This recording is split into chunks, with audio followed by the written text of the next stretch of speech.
സെപ്പറേറ്റായി നിൽക്കുന്ന ഒരു കുടുംബത്തെ എനിക്കറിയാം. ഏതാണ്ട് എൻ്റെ പ്രായമുള്ള രണ്ട് മനുഷ്യർ. ഇവർക്കിടയിൽ സെപ്പറേഷൻ നടന്നു കഴിഞ്ഞപ്പോൾ ആ സെപ്പറേഷനിൽ പോകുന്ന ഇടപെടാൻ ഞാനാണ് നിയോഗിക്കപ്പെട്ടത്. നമ്മൾ ഈ ഇടപെട്ടു എന്ന് പറഞ്ഞാൽ പെട്ടു അപ്പോൾ അങ്ങനെ ഇടപെട്ട് നിൽക്കുമ്പോൾ ഞാൻ ശ്രദ്ധിച്ചൊന്ന് രണ്ട് കാര്യങ്ങൾ. ഒന്ന്, ഈ റെഡ് സിഗ്നൽസ് വരാൻ തുടങ്ങിയത് ഇപ്പോഴൊന്നും അല്ലായിരുന്നു, നാളുകളായി.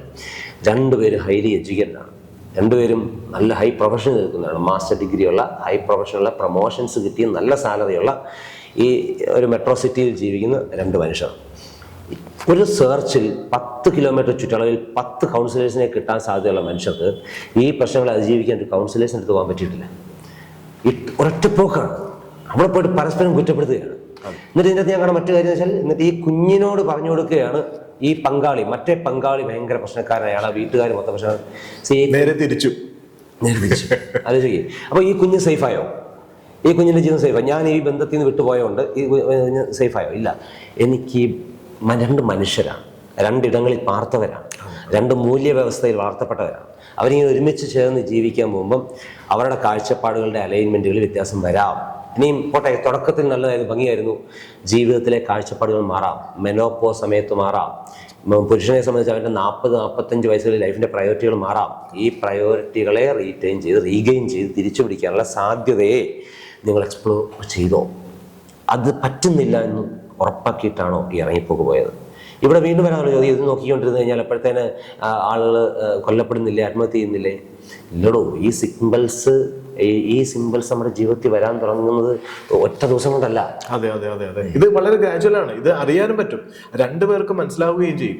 ഇപ്പം ഞാൻ സാറിനോട് ചോദിക്കാനുള്ളത്, സാർ പറഞ്ഞ പോലെ തന്നെ നമ്മളുടെ ചുറ്റുവട്ടത്ത് 10-15 കൗൺസിലേഴ്സ് ഉണ്ടെന്നിരിക്കെ ഇവരാരും അവരുടെ അടുത്ത് പോകാൻ തയ്യാറാവുന്നില്ല. ഞാൻ ഇപ്പോഴും മനസ്സിലാക്കുന്ന ഒരു കാര്യം, ഒരുപാട് ഷിഫ്റ്റ് വന്നിട്ടുണ്ട്. കഴിഞ്ഞ ഒരു 5 കൊല്ലം അല്ലെങ്കിൽ 10 കൊല്ലം എടുക്കുകയാണെന്നുണ്ടെങ്കിൽ ഈ കൗൺസിലേഴ്സിൻ്റെ അല്ലെങ്കിൽ ഇതുമായിട്ട് ഇടപെടുന്ന, സാമൂഹികമായിട്ട് ഇടപെടുന്ന, സോഷ്യൽ കമ്മിറ്റ്മെൻറ്റോടുകൂടി ഇടപെടുന്ന ആൾക്കാർ ഒരുപാടുണ്ട്. പക്ഷേ അവരുടെ അടുത്തേക്ക് എത്തിപ്പെടുന്നില്ല, അല്ലെങ്കിൽ എത്തിപ്പെടാൻ എന്തോ ഒരു വൈമുഖ്യം ഇവർ കാണിക്കുന്നുണ്ട്. അത് എന്തുകൊണ്ടായിരിക്കണം? എനിക്കൊരു കേസ് ഓർമ്മ വരുന്നൊരു കാര്യം, ഒരു വിവാഹ ജീവിതം, കുടുംബജീവിതം. അതിൻ്റെ അകത്ത് ഈ ഹസ്ബൻഡിന് തൻ്റെ സെക്ഷൽ ലൈഫിൽ സാറ്റിസ്ഫാക്ഷൻ ഇല്ല. അതിന് കാരണം ഓറൽ സെക്സാണ് ഇദ്ദേഹത്തിൻ്റെ ഒരു ഫാൻറ്റസി. ഇദ്ദേഹത്തിൻ്റെ വൈഫ് അങ്ങനെ ഒരു സെക്സിൽ വിശ്വസിക്കുന്നില്ല. ഇദ്ദേഹം തൻ്റെ അത്തരം ഒരു സാധ്യത ഇങ്ങനെ പെൻഡിങ് കിടക്കുന്നുണ്ട്. ഒരുപാട് പോൺ ഫിലിംസ് കാണുന്നുണ്ടായിരുന്നു. അതുപോലെ ഇതൊക്കെ ഒരു ഡേറ്റിംഗ് ആപ്ലിക്കേഷനിൽ ഇദ്ദേഹം ചാറ്റ് ചെയ്യുന്നുണ്ട്. അങ്ങനെ ചാറ്റ് സ്ക്രീൻഷോട്ട് ഈ വൈഫ് കാണുകയും അത് വലിയൊരു ഇഷ്യൂ ആയി മാറുകയും ചെയ്തു. ഈ സംഭവത്തിൻ്റെ ഫോളോ അപ്പായിട്ട് കുറേ പ്രശ്നങ്ങളും ഉണ്ടായി. ഇതൊന്ന് കിടക്കുന്നു. അങ്ങനെ ആ ഒരു വിഷയം അവിടെ ബാക്ക്ഡ്രോപ്പിൽ കിടക്കുമ്പോഴാണ് ഇദ്ദേഹം വേറൊരാളുടെ ഡ്രസ്സിനെ കോംപ്ലിമെൻറ്റ് ചെയ്തിട്ട് മെസ്സേജ് അയച്ചിരുന്നു. ഇത് രണ്ടും കൂടെ ചേർന്ന് വന്ന് വലിയൊരു പൊട്ടിത്തെറിയിലേക്ക് അത് പോവുകയും ചെയ്തു. യഥാർത്ഥത്തിൽ പ്രശ്നം തുടങ്ങുന്നത് എവിടുന്ന? യഥാർത്ഥത്തിൽ പ്രശ്നം തുടങ്ങിയത് ഈ രണ്ട് മെസ്സേജുകളിലല്ല.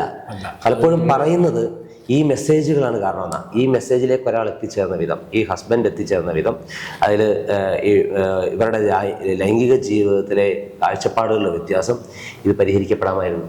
നല്ലൊരു സെക്സോളജിസ്റ്റിനെ കണ്ടാൽ തീർച്ചയായിട്ടും പരിഹരിക്കപ്പെടാമായിരുന്നു. എൻ്റെ വൾണറബിലിറ്റികൾ പുറത്തു വരുമോ എന്നുള്ള പേടികൊണ്ട് മനുഷ്യൻ ഇതിൽ നിൽക്കുന്നുണ്ട്. അവസാനം ഇത് എൻ്റെ പഴിയായി കേൾക്കേണ്ടി വരുമോ എന്നുള്ള കാരണം കൊണ്ട്. മൂന്നാമത്തെ കാര്യം, പരിഹരിക്കാൻ ആഗ്രഹിക്കുന്നുണ്ടോ എന്നുള്ളൊരു പ്രശ്നം. ആദ്യമായിട്ട് അതായത് എനിക്കിതിനെയൊക്കെ വെല്ലുവിളിച്ചങ്ങ് പോവുകയാണോ വേണ്ടത്? എനിക്കിത് പ്രശ്നമാക്കി മാറ്റുകയാണോ വേണ്ടത്? ഞാൻ ആരെയും അങ്ങ് തോപ്പിക്കുകയാണോ ശ്രമിക്കുന്നത്? ഞാൻ ഏറ്റ സ്ട്രോക്കുകൾ പകരം വീട്ടാനുള്ള ഒരു അണ്ടർലൈങ് സ്വാർത്ഥത കൊണ്ടാണോ ഞാൻ ഈ ചെയ്യുന്നതെന്ന് മനസ്സിലാക്കാതെ പരിഹരിക്കാനുള്ള സ്റ്റെപ്പുകൾ എടുക്കുക എന്ന് പറഞ്ഞൊരു ഡിസിഷനാണ്.